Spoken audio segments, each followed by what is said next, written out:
Ang kwentong ito ay hango sa totoong buhay. Mula ito sa isa nating kabayan na itago na lang natin sa pangalang Ruben. Walang eksaktong taon. Puerto Princesa, Palawan. Minsan may mga tao, pinagkakalooban ng kalikasan ng kakaibang kakayahan. Nagagawa nilang makipag-usap sa mga hayop, nakapagpapagaling ng mga may sakit, o hindi kaya naman nagtataglay ng kakaibang kakayahan na hindi tabla ng bala. Ito ang mga katangiang ibinahagi sa atin ng isang masugid na tagapakinig. Lumaki si Ruben sa isang maliit na baryo sakop ng Puerto Princesa. Pangunahing pinagkakakitaan ang paghahatid ng mga turista sa magandang parte ng bayan. Nagmamay-ari ng malaking bangka ang mga magulang. Kalaunan siya din ang nangasiwa nito. Palaging kasama ang kaibigang si Emilio, pamangkin ng kilalang manggagamot sa lugar. Negosyante sa bayan ang mga magulang, ngunit mas pinili ang mabuhay ng simple kasama ang kanyang tiyuhin. Alam mo Emilio, nagtataka ako sa iyo eh. Ang ganda ng buhay mo sa bayan. Bakit mas gusto mong dito manirahan sa baryo? Ang hirap ng buhay dito. Wika ni Ruben. Ay nako Ruben, para kang si Tio Heron eh. Alam mo ba, iba-iba ang gusto nating mga tao. At ako, ayoko yung buhay na meron sila tatay doon sa syudad. Pakiramdam ko kasi, hindi ako sinilang para sa ganung uri ng buhay. Hindi ako mapakali ng walang ginagawa o nakaupo lang sa isang sulok. Ay nako, kung ako nasa katayuan mo, mas gugustuhin ko ang ganung buhay. Hindi naghihirap, walang inaalala, hindi na kailangan magbilad sa araw upang kumita ng pera. Alam mo kasi mas nauunawaan ko yung halaga ng buhay eh. Simula nang tumira ako kasama si Tio Heron. Kakaiba yung pananaw niya, no? Kahit mahirap ni minsan, hindi namin naranasan na mawalan ng pagkain sa pagkainan. Kahit papano kasi, may nag-aabot din ng pera kay Tatang Heron, kaya ganoon. Hoy, hindi tumatanggap ng pera si Tio Heron ha? Hindi nga siya naniningil eh. Hindi mo maiiwasan na may mga mabuting kalooban na mag-aabot sa kanya. Hindi niya rin pwedeng tanggihan ng mga yon dahil parang tinatanggihan niya rin ang grasya ng Panginoon. Kung sabagay, tama ka nga naman. Pero ni minsan, hindi ko nakitang naningil si Tio Heron. Teka, parang puno na yata yung bangka natin ah. Tara na. Aba oo nga ano, halika na, nang makarami. Ito ang kadalasang pinag-uusapan ng magkaibigan. Hindi pa rin malaman ni Ruben ang dahilan kung bakit mas ginusto ni Emilio ang buhay sa tabing dagat kaysa sa marangyang buhay sa syudad. Matagal nang magkaibigan ang dalawa dahil simula pagkabata, nasa pangalaga na ni Mang Heron si Emilio. Madalas sumasama kay Ruben upang maghatid ng mga turista at bilang kapalit, pinoprotektahan nito ang kaibigan. Tama kayo nang narinig. Si Emilio ang nagsisilbing protektor ni Ruben sa tuwing bumabiyahe ito. Kilala ang binata sa taglay na lakas, pambihirang kakayahan na hindi tabla ng anumang sandata. Napatunayan ito ni Ruben ilang taon na ang nakakalipas. Ito ay nang minsan silang magkaroon ng lasing na pasahero. Nagwala ito sa bangka at hindi na malayan ng otoridad na may dalang baril ang tao. Dahil inawat ni Ruben ang pasahero, inilabas nito ang dalang sandata at tinutukan ng binata. Dali-dali namang hinarang ni Emilio ang katawan. Nang iputok ng turista ang baril, tila bolang tumalbog ang bala sa katawan ni Emilio. Nang mga sandaling iyon, inakala ni Ruben na tsamba lang ang nangyari. Kaso nga lang nasundan. Nang minsan namang mapadaong sila sa isang isla upang magkarga ng gasolina. Kakatapos lang bayaran ang nagbebenta ng gasolina nang lapitan sila ng mga kalalakihan. Walang pasabi, tinutukan ng patalim si Ruben upang kunin ang pera na kinita sa maghapong paghahatid ng pasahero. Nanlaban si Ruben, kaya inundayan ito ng saksak ng isa sa mga kalalakian. Mabilis na hinarang ni Emilio ang patalim gamit ang kanyang palad. Maniwala kayo sa hindi, nabali ang patalim nang tumama ito sa kamay ng binata.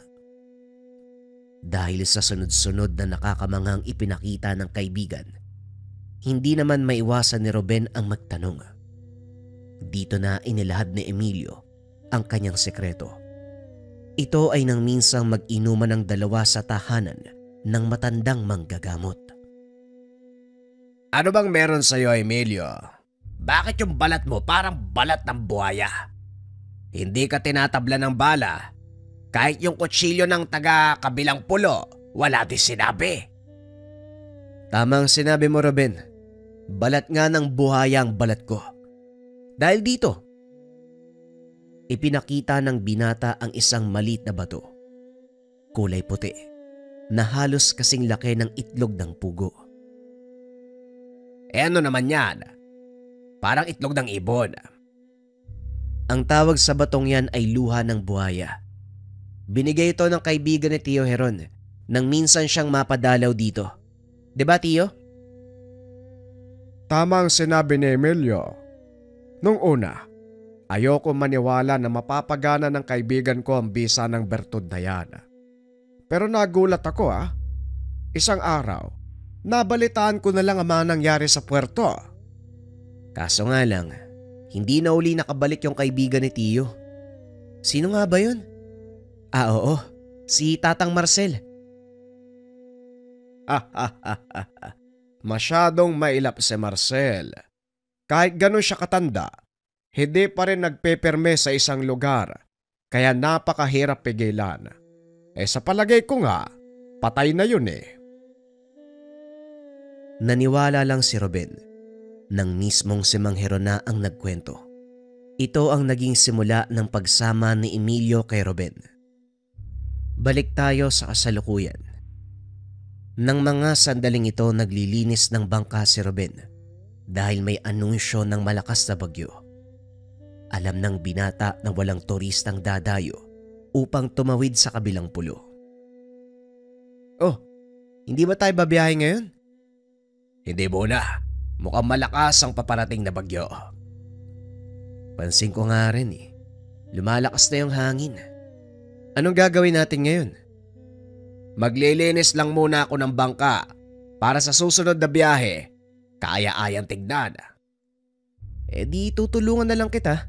Wala naman akong gagawin sa bahay O sige, pagkatapos ito, tambay tayo sa inyo. Pag-uusap ng dalawa. Habang naglilinis ang mga ito, isang lalaki ang lumapit. Batay sa pananamit, napagtanto ni Emilio na mula sa syudad ang lalaki. Magandang umaga. Maaari ba magtanong? Bungad ng lalaki. Inilapag ni Ruben ang hawak na pangkuskus. Hinarap ang lalaki. Opo. Ano po bang may paglilingkod namin? Naghahanap ako na maghahatid sa amin sa kabilang pulo. Halos lahat ng mga bangkero ayaw na magbiyahe. May bagyo daw na paparating. Ay nako, yun na nga ho Takot po kaming bumiyahe kapag masama ang panahon. Ano po ba ang sadya nyo sa kabilang isla? Pulis ako. May pinapahanap sa aming tao. May nakapagsabi na nasa kabilang isla nagtatago. Mukhang dumayo pa kayo mula sa syudad Kung hindi nyo po mamasamain, ano po bang kasalanan ng taong hinahanap nyo? Pasensya na, pero hindi ko pwedeng sabihin sa inyo ang dahilan. Matutulungan niyo ba ako? Mag-isa ka lang po ba? Oo, mag-isa lang ako. At handa ako magbayad ng malaking halaga kung sakaling may hahatid niyo ako sa islang yun. Nagkatinginan ang magkaibigan. Nang malamang mag-isa lang ang pasahero at handa itong magbayad ng malaking halaga. Ano, Amelia? Patusin ba natin? Ikaw ang bahala, ikaw yung may-ari ng bangka. Sige sir. Ano po ba? Balikan ba kayo? Depende.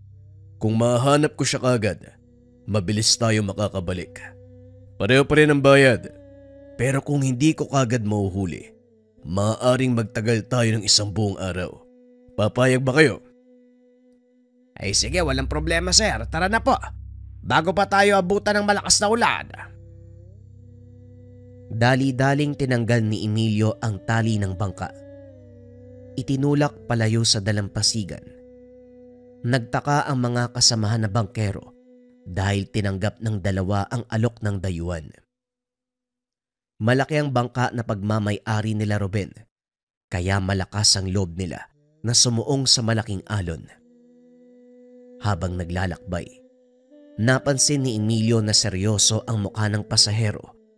Nakatitig lang ito sa isla na tila ba malalim ang iniisip. Tignan mo yung pasahero natin, oh. Parang ang lalim ng iniisip niya. Ano kayang kasalanan ng taong hinahanap niya? Hindi ko rin alam. Ayaw niyang sabihin, di ba? Pero nagtataka ako eh. Bakit siya nag-iisa? Siguro malalaman natin yan mamaya pagdaong natin sa kabilang pulo. Ilang minuto ang nakalipas. Dumaong ang bangka sa isla. Sinalubong naman ang mga ito ng ilang kakilala. Nagtataka dahil paparating ang masama na panahon pero pinilit nilang tumawid. Pinaliwanag naman ni Ruben ang dahilan. Nagulat ang mga taga-isla dahil wala naman silang nakitang dayuhang tumawid. Maliit lang ang isla kaya magkakakilala ang mga taong nakatira doon. Maraming salamat. Magantay lang kayo dito. Naglakad na ang lalaki palayo. Hindi nito namalayan. Nahulog ang kanyang pitaka sa bangka. Kaya naman nalaman ng dalawa ang pagkakakilanlan. Oy, tignan mo. Nahulog ni sir ang pitaka niya. Ay, teka. Matignan nga ako ng pangalan ng taong to. Uy, ikaw wag mong papakialaman yan. Mamaya bumalik yung tao eh. Sabihin ninakawan natin siya eh. Nako, hindi yan. Teka. Ha? Mukhang nagsisinungaling sa atin yung taong yun ah. Bakit, Ruben? Anong nakita mo? Eto, tignan mo. Hindi lang basta pulis ang taong yon. Isa siyang abogado. At sa balagay ko, hindi pang karaniwang kaso ang hawak niya.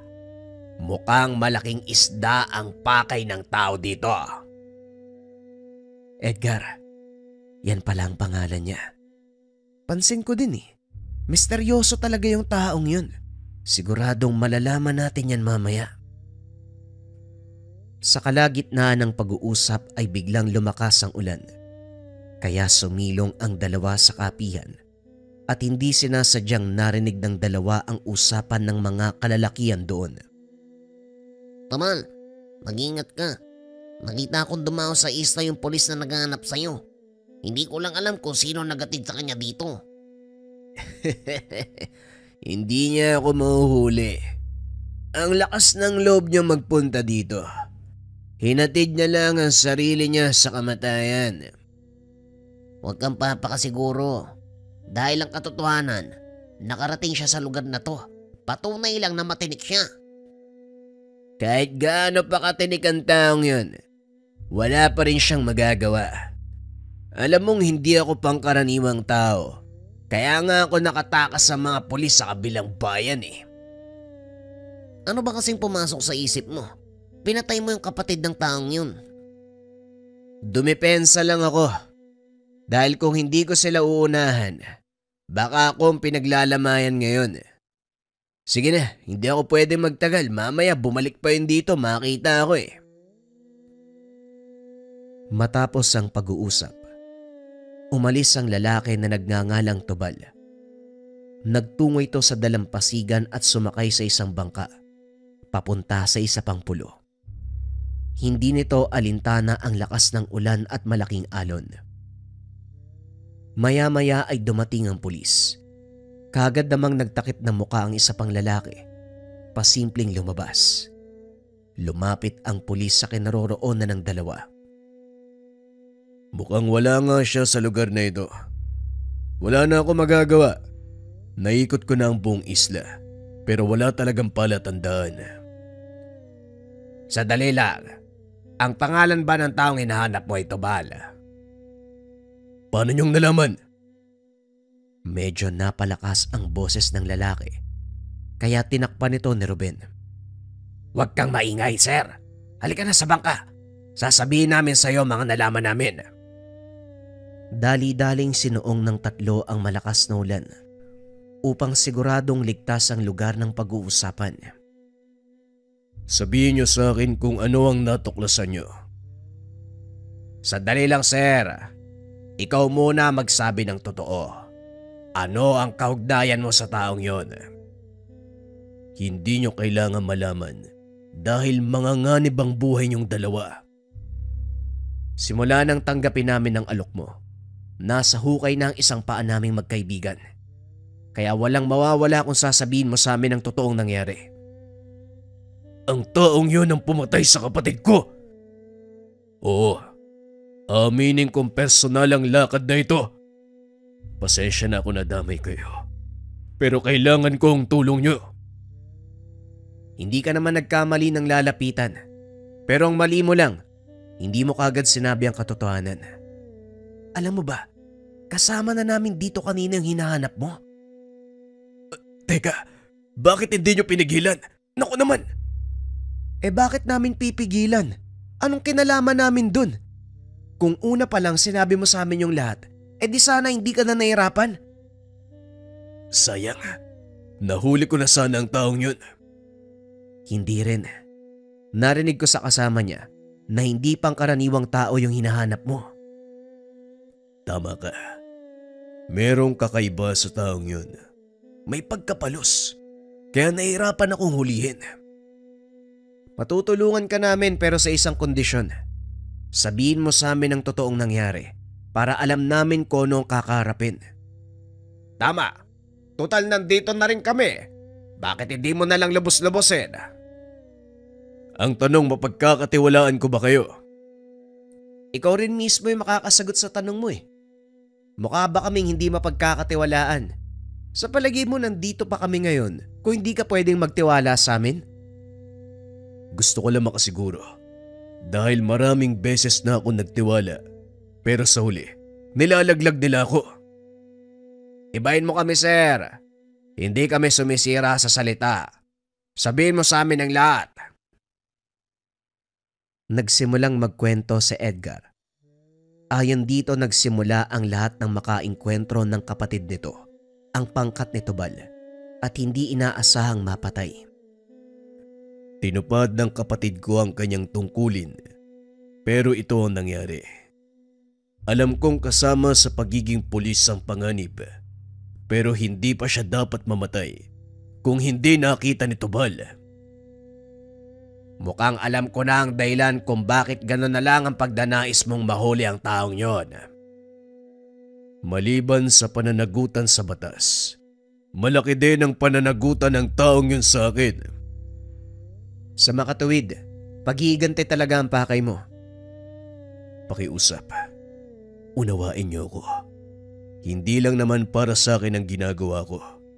May asawa at anak ang kapatid ko. Gusto nilang makamit ang hustisya. Matutulungan niyo ba ako o hindi? Parang may pagpipilian pa kami. Wala naman, di ba? Halika na, Ruben. Hindi pa nakakadaong yung bangka nun sa kabilang isla. Dali-daling pinaandar ni Ruben ng bangka. Mabuti na lang at tumila ang malakas na ulan. Kumalma ang karagatan. Nakarating sila sa isla na pinuntahan ng taong hinahanap ni Edgar. Papalapit pa lang sa dalampasigan, natanaw na ng mga ito ang bangka na sinakyan ni Tubal. Ayun na yung bangka ni Emilio. Pero anong ginagawa niya sa islang to? Wala namang nakatira dito. Mukhang alam ko na ang pakay ng taong yan sa lugar na to. Ang mabuti pa manatili kayo dito. Ako nang bahala sa kanya. Pero hindi mo alam ang kakayahan ng taong yun. Sigurado ka ba na kaya mo siyang sagupain kung sakali? Mas mabuti siguro kung sasama kami sa'yo. Mas mabuti nga ang ganon, Emilio. Baka may mga kasama yan . Tama ang kaibigan mo. Hindi mo alam ang kayang gawin ng taong yun. Pero hindi mo rin alam ang kayang gawin ng kaibigan ko. Halika na, bago pa makalpas ang taong yon. Pero teka, ano sa tingin mo ang gagawin niya dito? Akala ng mga tao walang nakatira sa lugar na ito. Pero ayon kay Tio Heron, isang taong may kaalaman sa lihim na karunungan ng naninirahan dito. At sa palagay ko, yon ang sadya niya. Pag-uusap ng tatlo. Habang naglalakad, hinanda ni Edgar ang kanyang baril. Itago mo yan. Walang magagawa ang baril mo dito. Bakit naman? Paano mo nasabi? Kung tama ang hinala ko, maaaring hindi tinatabla ng bala ang kalaban natin. Dahil sa sinabi ni Emilio, itinago na lang ni Edgar ang kanyang baril. Kung ganoon, ano ang maaari nating gamitin dito? Kamao sir, yun lang ang kailangan mo dito. Halika na, bago pa tuluyang lumubog ang araw. Dali-daling naglakad ang tatlo. Sinundan ng mga ito ang yapak ng paa na papunta sa pinakagitnang bahagi ng isla. Hanggang sa marating ng mga ito ang isang maliit na kubo. Mukhang may tao sa kubo, Emilio. Anong plano mo? Dito lang kayo. Antayin niyo ang hudyat ko. Naglakad si Emilio papunta sa kubo.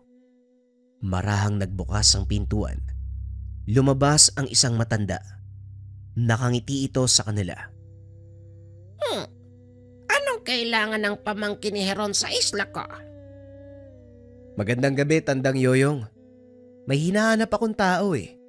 Isang puganteng hinahanap ng batas. Nakita namin dito siya pumunta eh. Pulis ka na ba ngayon? Bakit mo hinahanap ang taong yon? Hindi ako naghahanap sa kanya. Sinisiguro ko lang kung dito ba siya nagpunta.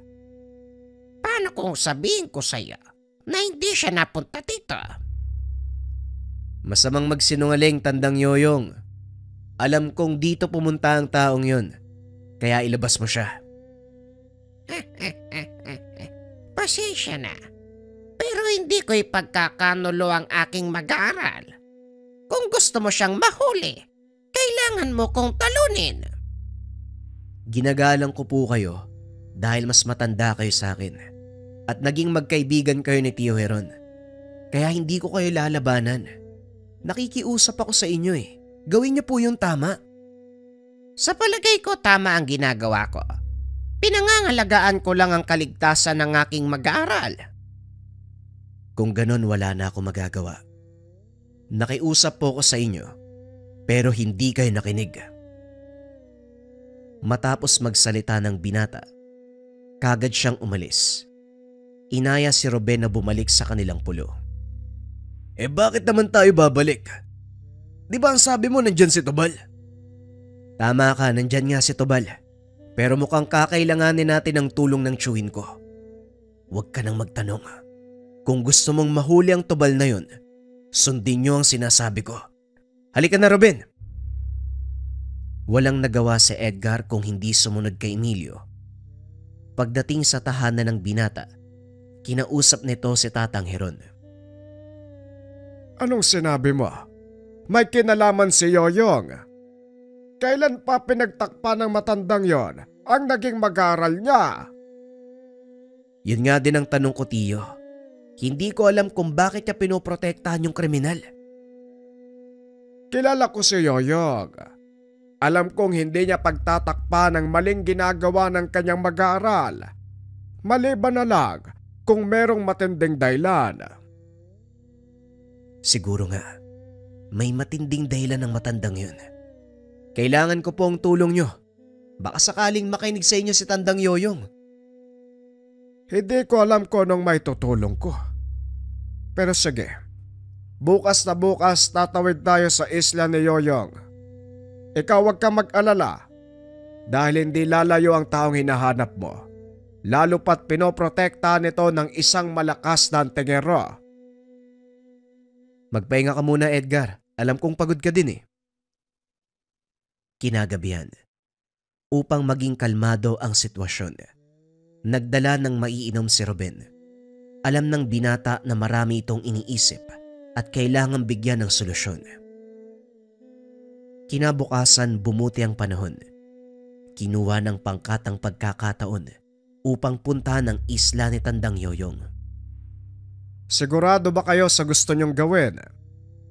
Opo, sigurado po. Kailangang mahuli ang taong yun upang panagutan ang kasalanan niya sa batas. Hindi mo na kailangan magkunwari sa amin. Alam ko ang totoong pakay mo. Normal lang para sa isang kapatid ang magalit. Pero huwag kang magpapadala dito dahil tuluyan kang lalamunin ng poot at hindi ka makakapag-isip ng maayos. Maraming salamat po sa payo. Pati na rin po sa tulong niyo. Hindi ko po mahuhuli ang taong yun kung hindi dahil sa inyo. Lalo na sa pamangkin at sa kaibigan niya. Walang anuman, sir. Sabi nga ni Emilio, kung sinabi mo lang na mas maaga, edi sana nagawan ka agad ng paraan. Maganda na kayo. Nandito na tayo. Sumadsad sa dalampasigan ang bangka. Isa-isa silang bumaba. Nauna sa paglalakad ang magtsuwin. Ngunit hindi pa man sila nakakalayo sa dalampasigan, biglang pinahinto ni Mang Heron si Emilio. Sandali lang. Hindi na natin kailangan pumunta sa bahay ni Yoyong.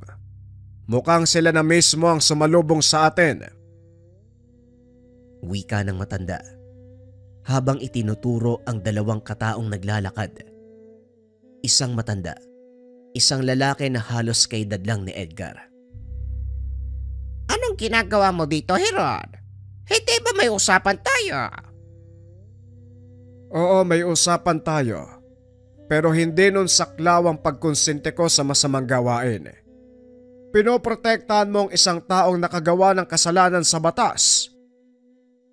Hindi ko kailanman maaaring pabayaan ang aking estudyante, lalo pat alam kong maaari siyang mapahamak. Yan din ang dahilan ko sa pagpunta ko dito. Hindi ko maaaring pabayaan ang pamangkin ko. Kung kinakailangan makipaglaban, yon ang gagawin ko. Kung ganon, ano pang inaantay natin? Hindi nagdalawang isip si Tandang Yoyong.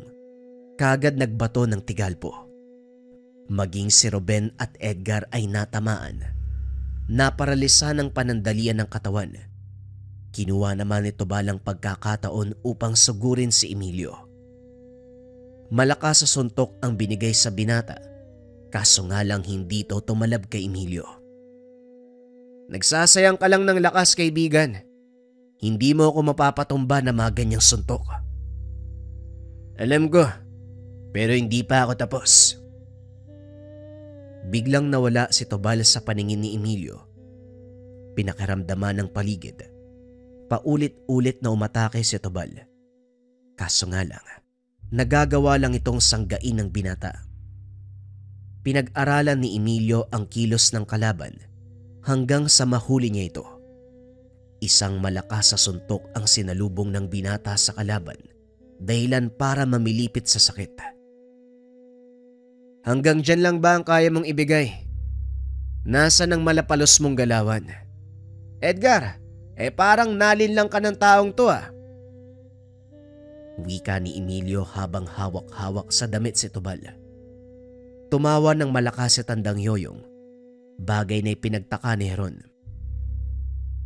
Anong nakakatawa, Yoyong? Masyadong mayabang ang pamangkin mo. Pero hindi niya alam ang buong kakayahan ng mag-aaral ko. Ikaw ba, Gito? Tignan mong mabuti kung anong hawak mo. Nagulat si Emilio nang tignan ang hawak dahil naging putol na puno ang katawan ni Tobal. At mula sa likod, may kung anong tumama sa kanya, dahilan para mamilipit sa sakit ang binata. Alam ko ang tangan mong gamit, kaya pinag-aralan ko rin ang pangontra dito.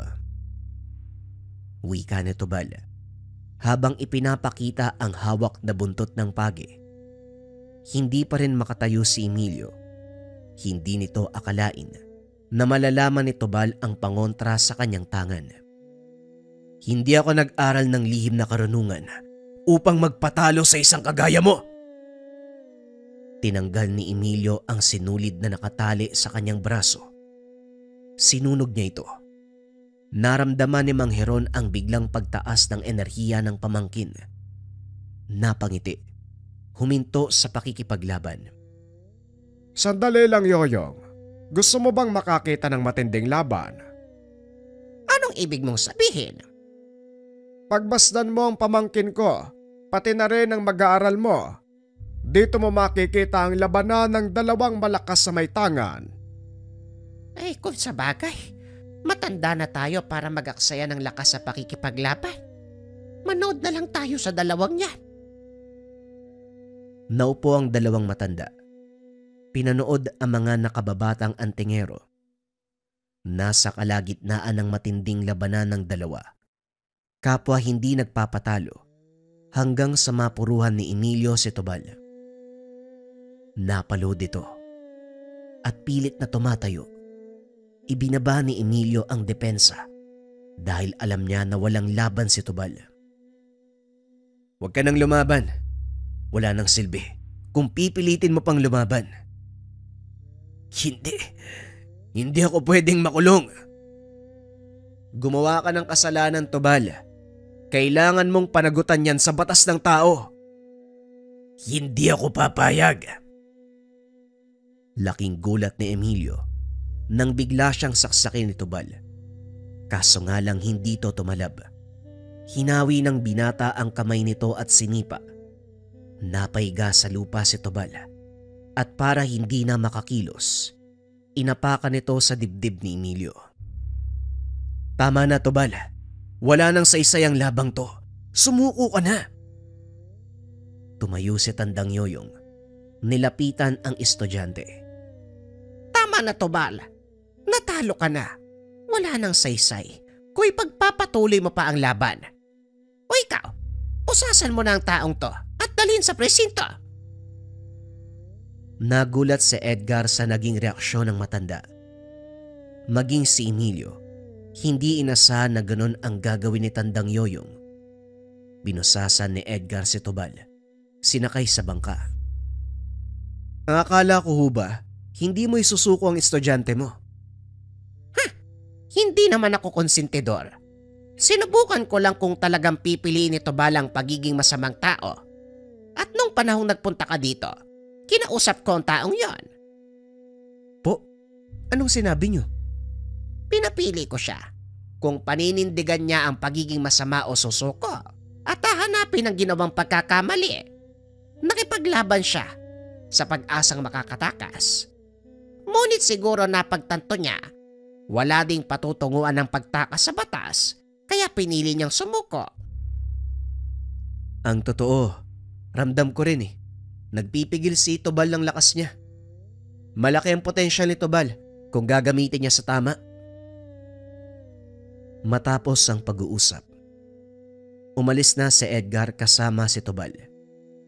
Laking pasasalamat nito sa dalawang binata, gayon din sa dalawang nakakatandang manggagamot. Ilang araw ang nakalipas. Muling nanumbalik sa dating trabaho ang dalawa. Kaso nga lang, ilang taon ang lumipas. Isang balita ang tuluyang nagtulak kay Emilio na bumalik sa piling ng mga magulang. Ito ay ang kanilang pagkamatay sa hindi inaasahang pagkakataon. Nagpaalam ang binata sa kaibigan at sa tiyuhin, kasabay ang pagpapaalam sa nakalakiang buhay. Ngunit paminsan-minsan ay dumadalaw pa rin sa puerto upang makipag-inuman sa kaibigan. Bagaman nakalayo na, hindi pa rin nagbago ang pagkakaibigan ni Ruben at Emilio. Sa tuwing magkasama, napag-uusapan nila ang mga karanasan nang minsan nilang maranasan ang lakas ng tangan ng bertud ng buhaya.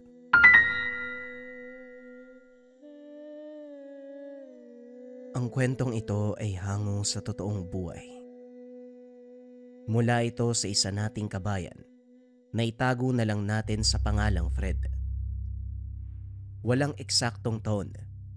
Probinsya ng Davao. Uy pre, parang may nakitang patay dun sa gilid ng daan kanina. Yan na naman yung balita. Alam mo ba yung tungkol doon? Wika ni Martin.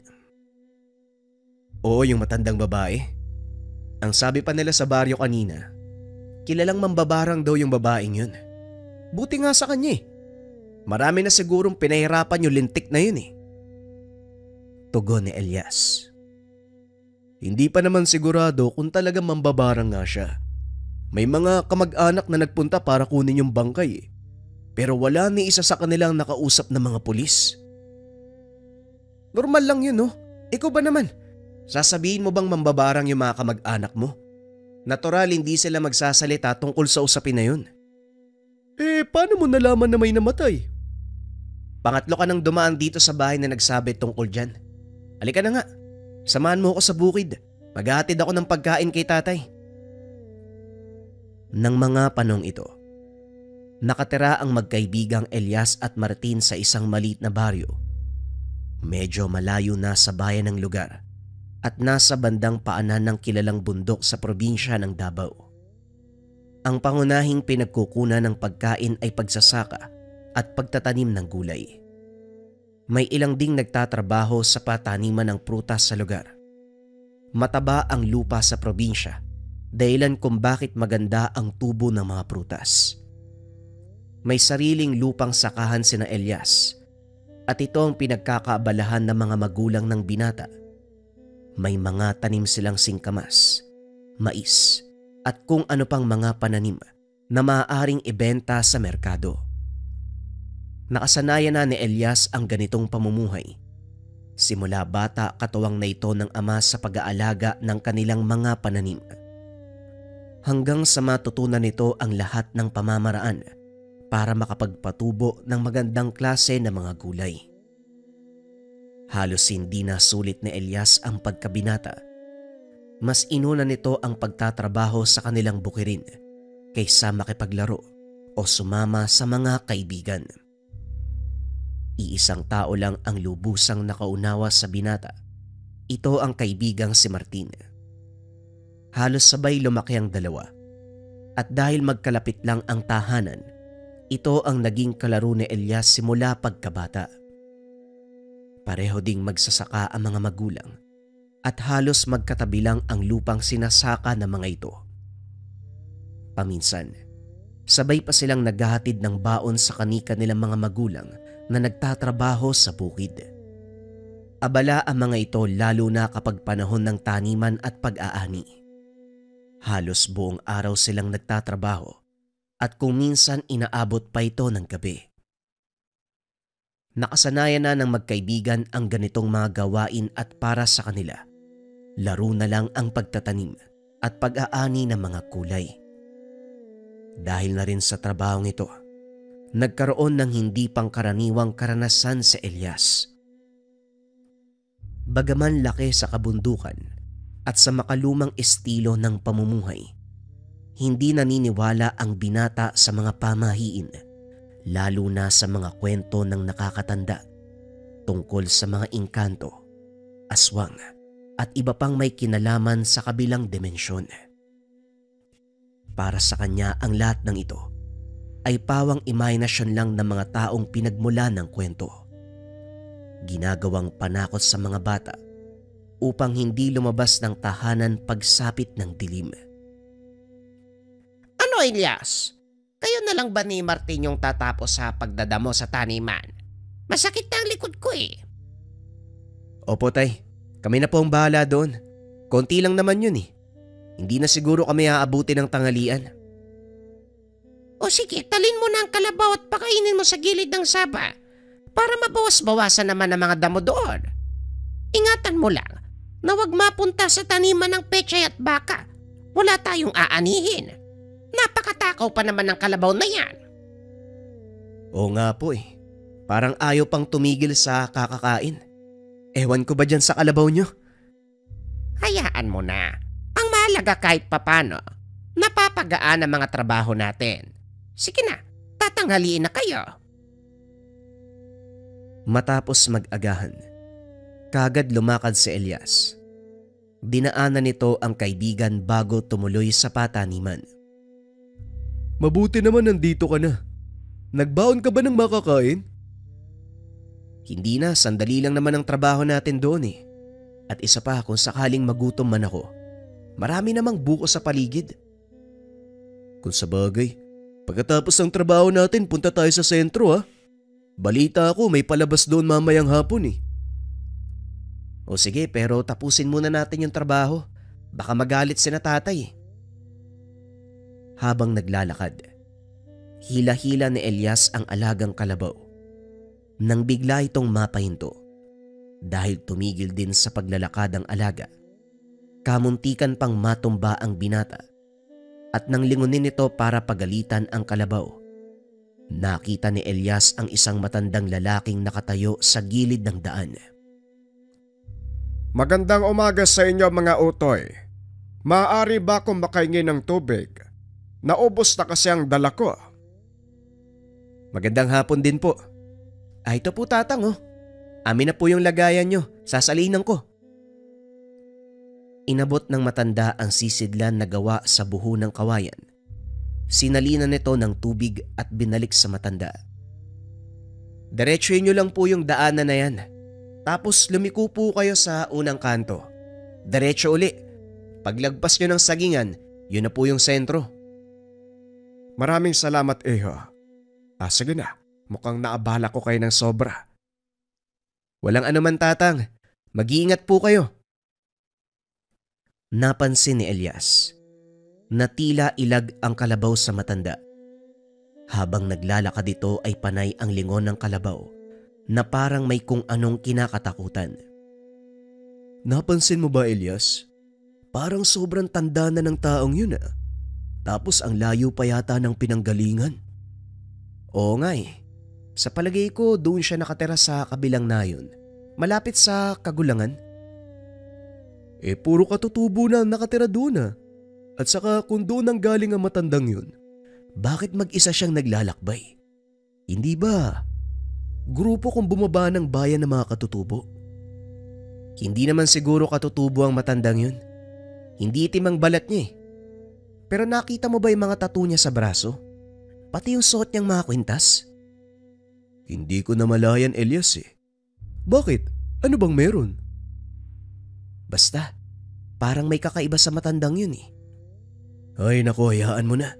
Halika na, mataas na ang araw. Nagpatuloy sa paglalakad ang dalawa hanggang sa makarating ang mga ito sa taniman ng gulay. Sinimula ng trabaho at bago man ang halian, nagawa nila itong tapusin. Nagkayayaan ang dalawa sa bahay na lang ni Martin mananghalian.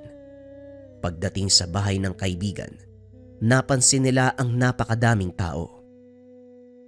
Hindi niya na itatanong, kapitan ng baryo ang tatay ni Martin at ang mga panauhin sa tahanan nila ay mga kagawad at tanod. Naku, mukhang dito nagdaos ng pagpupulong sina tatay ah. Doon na lang tayo sa likod dumaan para hindi makaistorbo. Naglakad ang dalawa paikot sa kusina. Pagpasok sa tahanan, narinig ng mga ito ang pinag-uusapan ng mga tao.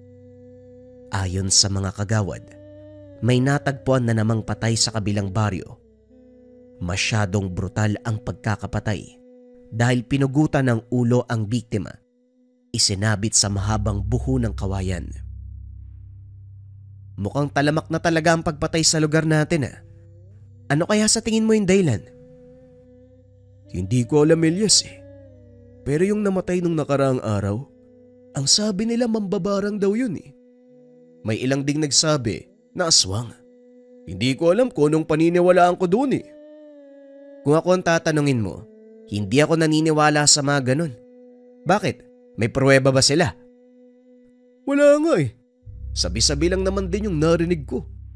Pero malay natin, totoo. Baka may ginawa nga masama ang taong yun, kaya siya pinapatay. Ewan ko lang ha. Pero sabi mo nung nakaraang araw, matandang babae yung pinatay, diba? Sa tingin mo, gagawa ba ng masama ang isang matanda? Baka naman napagdiskitahan lang ng mga walang magawa dyan sa kanto. Ay naku, bakit ba natin pinagtatalunan ng bagay na yan? Kumain na nga lang tayo. Habang kumakain ang magkaibigan, patuloy sa pag-uusap ang mga kagawad. Panandaliang pumasok ng tahanan ang tatay ni Martin upang kumuha ng tubig. Oh, Martin! Nandito na rin pala kayo. Kumusta ang taniman? Maayos naman po tay, pero teka, narinig namin may pinatay na naman. Oo kagaya nung nauna. Babae pa rin mula sa kabilang baryo. Usap-usapan na naman na mangkukulam daw ang babaeng yon, kaya sinintensya ng kung sinong berdugo. Napailing na lang si Elias dahil sa palagay nito.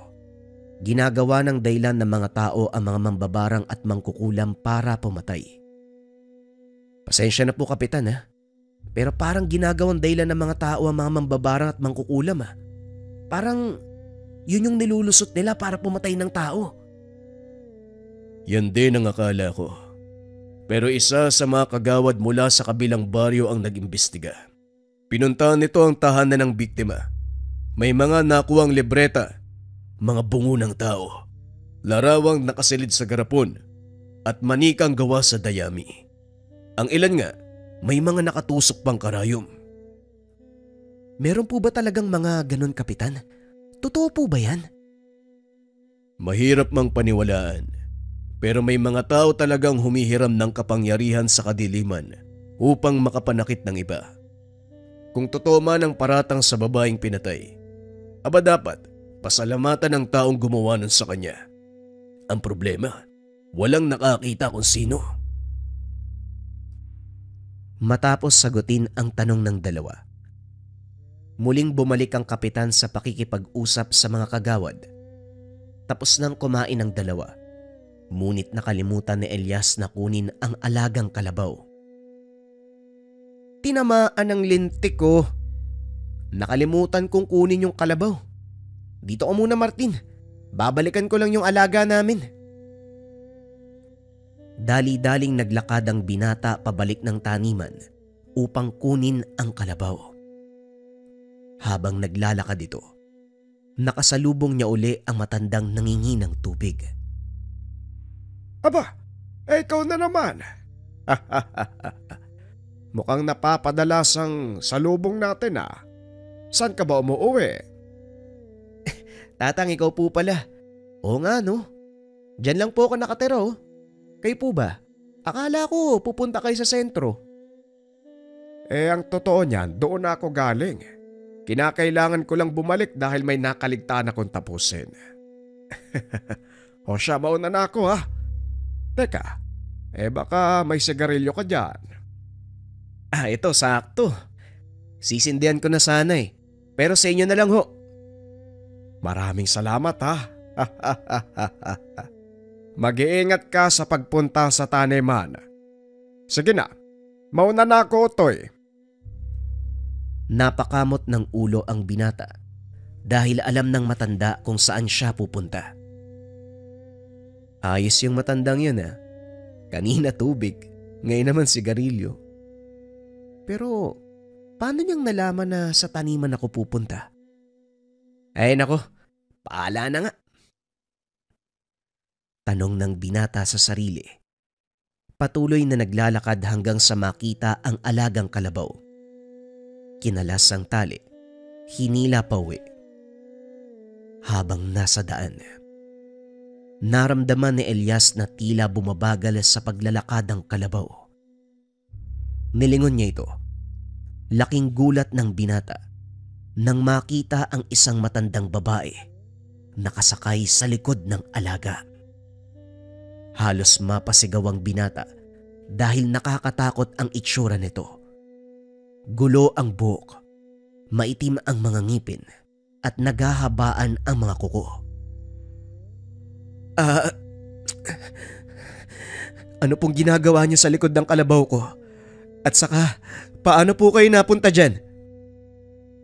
Hindi naman siguro masama kung sasakay ako sa likod ng alaga mo. Nakakapagod maglakad. Kanina pa ako tago ng tago sa matandang si Teroso. Sa isip ni Elias, baliwang matanda, kaya kung ano-ano ang sinasabi. Ganun ho ba? Wala akong problema, pero saan po ba kayo pupunta? Diyan lang. Sige, hilahin mo na ang kalabaw. Dahil bagyang nakaramdam ng takot, nagpatuloy sa paglalakad ang binata. Hindi ito lumilingon kahit naririnig na panay ang hagikgik ng matanda na parang may kung anong pinagtatawanan. Nairita si Elias kaya hinawakan nito ang itak na nakasugbit sa kanyang tagiliran. Binunot, tinutok sa matanda. Kaso nga lang nang lumingon si Elias ay wala na ito sa likod ng kalabaw. Tinamaan ng patis. Saan kaya nagpunta yun?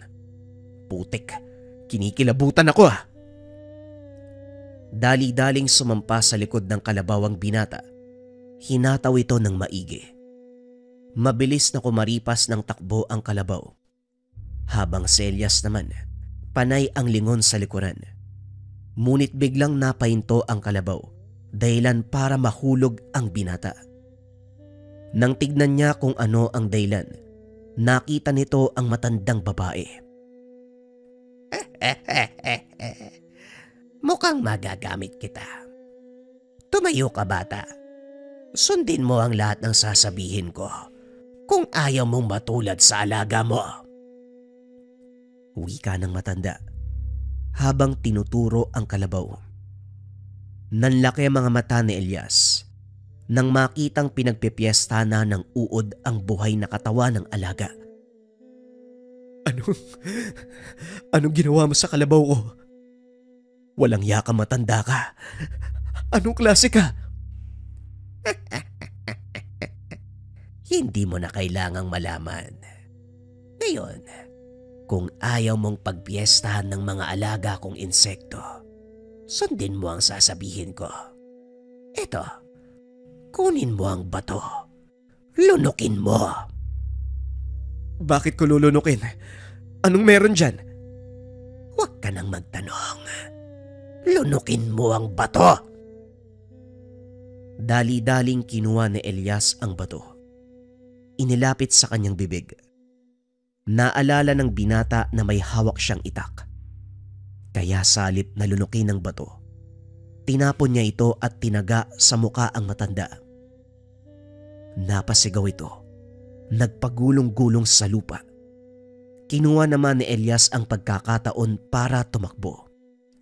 Hila-hila pa rin ang kalabaw at nang makarating sa tahanan nila Martin, nagulat ang mga kagawad.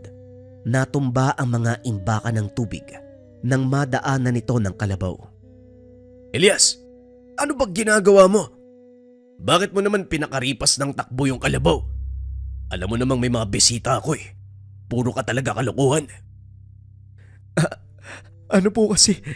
May matanda, pinakain niya ng Ayusin mo ang pagsasalita. Napano ka bang bata ka? Hindi makapagsalita ng maayos sa Elias ng mga sandaling iyon. Lalo na nang makita, wala nang uod sa katawan ng kalabaw. Teka, anong nangyari? Bakit nawala yung mga uod? Ano bang uod yung sinasabi mong bata ka? Nakainom ka ba? Hindi po. Totoo po yung sinasabi ko eh.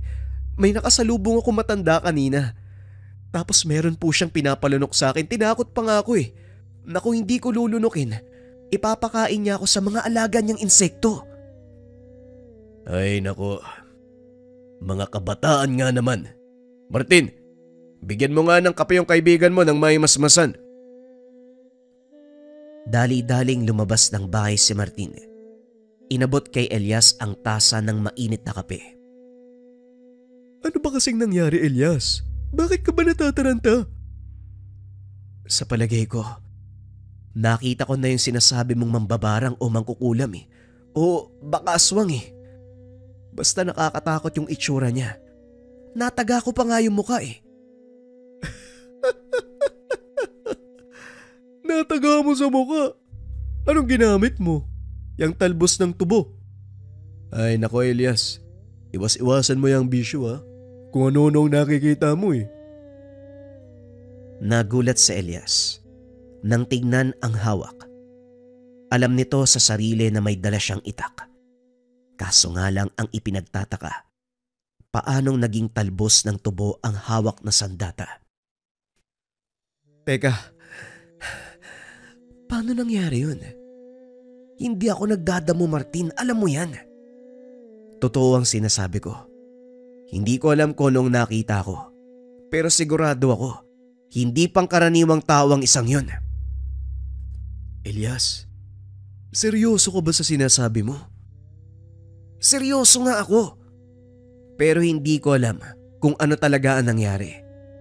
Alam ko totoo ang lahat ng yun eh. Naamoy ko pa nga yung mabahong hininga ng matanda. Pag-uusap ng magkaibigan. Hindi na natuloy ang plano ng mga ito na magpunta sa sentro dahil sa nangyari kay Elias. Minabuti nilang manatili sa tahanan ng kaibigan sa takot na baka maulit ang nangyari at matarantan na naman si Elias. Kinagabihan habang pauwi ng bahay, naramdaman ng binata na bumibigat ang kanyang ulo. Unti-unti ring umiinit ang kanyang katawan. Saktong nakaapak ang paa nito sa atangan ng bahay, akmang aakyat, nang biglang makaramdam ng panghihina. Nahulog sa hagdan si Elias, dahilan para makuha ang atensyon ng ama. Elias, anak, ano bang nangyayari sa'yo? Bakit inaapoy ka ng lagdan? Hindi makapagsalita ang binata. Nanginginig ang buong katawan habang namimilipit sa sakit ng tiyan. Inalalayan ni Mang Aurelio si Elias. Inhiga sa mahabang upuan sa sala. Maya-maya ay napasigaw ito habang sinasapo ang dibdib. Dali-daling tinignan ng matanda ang katawan. Kaso nga lang wala siyang makitang palatandaan na maaaring maging dahilan ng iniinda ng anak. Hindi ko maintindihan ang nangyayari, Elias. Sabihin mo sa akin, anong nararamdaman mo? Masakit na Parang may kung anong gumagapang palabas ng... Hindi na naituloy ng binata ang sasabihin. Bigla itong nasuka. Laking gulat ni Mang Aurelio nang makita kung ano ang lumalabas sa bunganga ng anak. Isang malaking itim na salagubang na kung tawagin ay uwang. Mapaging Panginoon, sinong may gawa nito sa'yo? Alam ni Mang Aurelio na barang ang dumali sa anak. Kaya dali-dali itong nagpunta sa sentro upang sunduin ang isang manggagamot. Saktong palis na ito nang dumating si Martin. May dalang isang galon ng lambanog ang binata. Aayain sanang uminom ang kaibigan. Elias, tara Teka, anong nangyari sa'yo? Nabarang ang kaibigan mo, Martin. Tamang-tamang pagdating mo. Bantayan mo muna si Elias. Susunduin ko lang si Camelchor. Dali-daling umalis ang matanda. Patuloy na namimilipit sa sakit si Elias.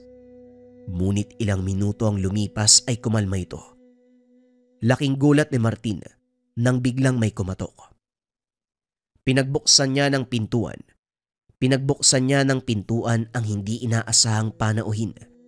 Nakita ang matandang humingi sa kanila ng tubig. Pasensya na sa abala, pero maaari ba ako makituloy? Pabagsak na ang ulan. Wala akong masalungan. Wika ng matanda. Hindi nagdalawang isip si Martin na papasukin ito. Tuloy po kayo. Pasensya na, may sakit po ang kaibigan ko. May sakit? Bakit? Anong nangyari sa kanya?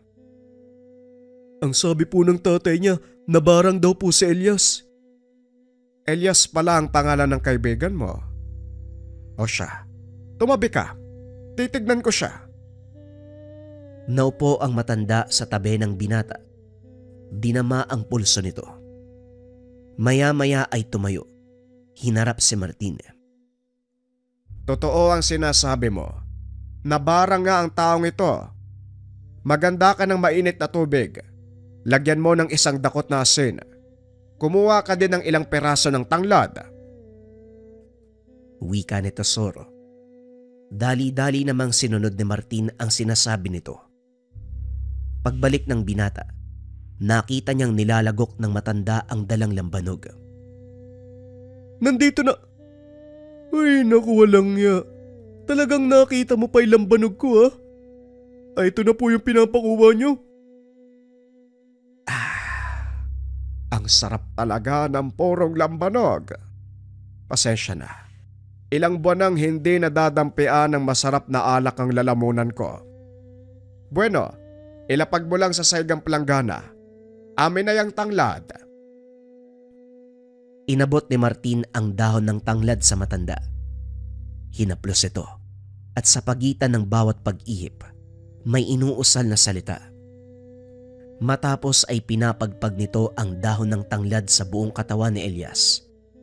Napasigaw ang binata na parang napapaso. Nanlaki mga mata ni Martin. Isa-isang naglabasan mula sa balat ng kaibigan ang maliliit na uod. Ano yan? Saan nanggaling ang mga uod na yan? Ang tawag sa mga uod na yan ay tamasok. Lumayo ka dahil tumatalon sila. Lumilipat sa kung anumang makapitan. Kaya nilang butasin ang balat mo sa pamamagitan ng laway. Kaunting kaalaman, ang mga tamasok ay uri ng uod mula sa fruit fly o bangao. Karaniwang makikita sa mga bunga ng langka at malalaking prutas. Hindi namiminsala ng mga tao ang tamasok. Ngunit sa oras na gamitin ito ng mga mambabarang, maaaring ikamatay ito ng biktima. Tuloy ang pagpagpag ng matanda sa katawan ni Elias. Hanggang sa tuluyan na itong huminahon. Gamit ang mainit na tubig na may asin, hinugasan ng matanda ang mga sugat na gawa ng tamasok. Nakita ni Martin kung paanong maghilom ang mga sugat ng kaibigan. Hindi ito makapaniwala sa mga nasasaksiyan na tila ba nanonood ng nakakatakot na palabas sa telebisyon. Ang kaibahan lang, nangyayari ito sa mismong harapan niya. Maayos na ang kalagayan ng kaibigan mo. Ngayon, kailangan ko lang mahanap ang mambabarang na may gawa nito sa kanya. Matapos gamutin si Elias, lumabas ito ng tahanan. Sumigaw, panayang mura, na tila may kung sinong kaaway. Akmang lalabas sana si Martin, pinigilan siya ng matanda. Diyan ka lang. Mukhang nandito sa paligid ang mambabarang. Mabuti naman at hindi ko na kailangang lumayo pa. Magpakita ka, mambabarang! Ilang ulit itong sumigaw, kaso nga lang walang lumalabas. Hanggang sa tila napikon na ang matanda. Kinuha nito ang maliit na libreta sa kanyang bag. Nagbanggit ng ilang salita. Napasigaw si Elias. Maging si Martin ay halos mabingi dahil sa lakas ng boses ng matanda. Maya-maya pa, may narinig ang mga itong sumisigaw na tila nasasaktan. Kasunod nito, mga kaluskos ng tuyong dahon. Diyan ka lang pala nagtatago ha? Pues sumanda ka. Dahil dito kita sisintensyahan. Walang yaka mambabarang ka. Inunat ng matanda ang kamay. Muling nagbulong ng mga salita. Nang mga sandaling iyon ay may malay na si Elias. Pinilit na makatayo upang makita ang nangyayari. Inalalayan naman ni Martin ang kaibigan palabas ng tahanan. Maya-maya pa, nakita ng dalawa ang isang matandang babae papalapit sa matandang lalaki na tila hinihila ito gamit ang tali. Sa tingin mo makakatakas ka sa akin? Pasensya na mambabarang. Pero wala pang kagaya mo ang nakaligtas sa kapangyarihan ko. Inilabas ng matanda ang latigong nasa bag. Walang awang hinagupit ang mambabarang. Napasigaw ito sa sobrang sakit hanggang sa magmakaawa para sa kanyang buhay. Pakiusap, Tesoro. Huwag mo ko patayin. Hindi na ako ulit. Lalayo na ako sa lugar na to. Pasensya na, pero hindi na kita bibigyan ng ikalawang pagkakataon. Sa dami ng pinerwisyo mo, wala nang kapatawaran para sa'yo. Muling hinagupit ng matanda ang mambabarang. Pumulupot ang latigo sa leeg, dahilan para masakal. Unti-unting nawala ng ulirat ang mambabarang. Sa pagkakataong iyon, kinuha ng matanda ang patalim. Pinugutan ng ulo ang matandang babae.